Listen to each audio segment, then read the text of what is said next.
Restaurant అలాగే వాళ్ళ brother మీద ఎలాంటి చర్యలు తీసుకుంటున్నారు?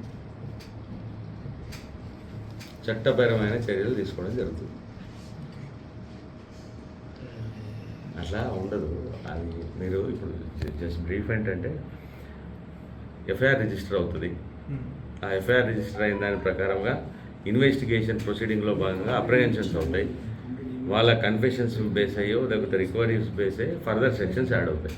అది ఇప్పుడు ఒక అమ్మాయి మనకు నార్సింగ్ పిఎస్ పరిధిలో అమ్మాయి ఏమని కంప్లైంట్ ఇచ్చింది, నన్ను ఒక వ్యక్తి సంపత్ వినయ్ అనే వ్యక్తి నన్ను పెళ్లి చేసుకుంటానని చెప్పేసి నన్ను వాడుకొని మోసం చేసి వదిలేసి నన్ను కాకుండా ఇంకొక అమ్మాయిని పెళ్లి చేసుకొని వెళ్ళిపోయాడు అనే కేసు మీద basically that of the 417, 420, 376 cases register అయ్యాయి. ఆ ఇన్వెస్టిగేషన్ క్రమంలో భాగంగా అట్టి వ్యక్తి ఒక ప్రాంతంలో ఉన్నాడని చెప్పి తెలిసి ఇన్వెస్టిగేటింగ్ ఆఫీసర్ అక్కడికి వెళ్ళగా ఆ క్రమంలో అతని దగ్గర కొంత గాంజా కూడా ఉన్నట్టు తెలిసింది. లేదు, ఓన్లీ గాంజా, అది కూడా స్మాలర్ క్వాంటిటీ దొరికింది. కాబట్టి ఆ క్వాంటిటీకి సంబంధించిన ఫర్దర్ కన్ఫెషన్స్ ఏం తీసుకున్నారు ఏంటి అన్న దాని మీద బేస్ అయ్యి రిమాండ్లో అవన్నీ కూడా యాడ్ అయిపోతాయి. ఒక క్లిప్ కూడా బయటకు వస్తుంది సార్ అమ్మాయి. ఇంకా నేను basically I'm not the investigating officer here in this particular case. ఈ కేసుకి సంబంధించిన ఇన్వెస్టిగేటింగ్ ఆఫీసర్ దగ్గర నుంచి ఇంకా ఫీడ్బ్యాక్ తీసుకోవాలి.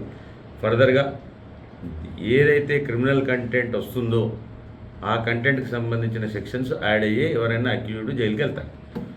ఒకవేళ బెయిలబుల్ సెక్షన్స్ ఉన్నాయనుకోండి, 41 ఇచ్చే సెక్షన్స్ అయితే 41 ఇస్తారు. అది 7 సంవత్సరాల నేరానికి సంబంధించిన లోపలగా ఉండి బెయిల్ ఇవ్వదగినవి ఉంటే అవి 41 ఇచ్చి పంపించి తర్వాత ఫర్దర్ ఛార్జ్షీట్ వేస్తారు. 7 సంవత్సరాల కంటే ఎక్కువగా ఉన్న సెక్షన్స్ అయితేనేమో డైరెక్ట్గా రిమైండ్ వెళ్ళిపోతారు. అది ఓకే. నార్సింగి పిఎస్ పరిధిలో ఒక అమ్మాయి ఇచ్చిన కంప్లైంట్ మీద విచారణ జరుగుతూ ఉంటే, ఇన్వెస్టిగేషన్ జరుగుతూ ఉంటే ఆ క్రమంలో అక్యూజ్డ్ సంపత్ వినయ్ అని చెప్పేసి అతన్ని అప్రహెండ్ చేయడం జరిగింది.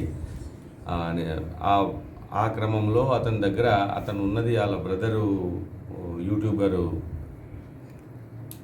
పేరు షణ్ముఖ్ అని వాళ్ళ ఇంట్లో ఉండడని చెప్పి తెలిస్తే అక్కడ పోయి అప్రహెండ్ చేయడం జరిగింది. అప్రహెన్షన్ క్రమంలో అతని దగ్గర ఈ అఫెన్స్ కన్ఫెషన్ చేస్తూ అతని దగ్గర కూడా వేరే దాంట్లో కొంత గాంజా దొరకడం జరిగింది.